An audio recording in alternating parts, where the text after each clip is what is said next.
ఆమె పరిశుద్ధమైనది, ఘనమైంది, నువ్వు విలువైన వ్యక్తివి, నువ్వు ప్రత్యేకమైన వ్యక్తివి. కానీ అపవాది నీకు చెప్పేది నువ్వు పనికిరావు, నీకు జాత కాదు, నువ్వు ఏం వేస్ట్, నీ జీవితం వేస్ట్, నువ్వేం పెద్దగా ఆలోచించలేవు, నువ్వు నాశనమే, నువ్వు భ్రష్టత్వమే.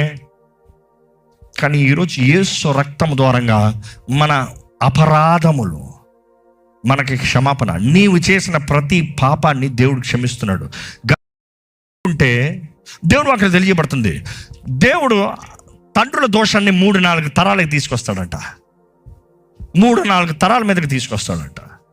కానీ ఎక్కడ నా బిడ్డ మధ్యలో కానీ నా తండ్రి పాపంలో నేను అంగీకరించను, నా తండ్రి చేసింది పాపము, ఆ పాపంలో నేను అంగీకరించాను, నేను ఆ పాపంలో నుండి విడిపించబడాలని ఆశపడుతున్నాను అంటే దాని తగినట్టు బలి ఇచ్చి దాని తగినట్టు దాని జీవితాన్ని మార్చుకునే సత్క్రియ, సరైన బ్రతుకుతే దేవుడు అంటున్నాడు, ఆ దోషముని వీరిపైకి తీసుకురాను.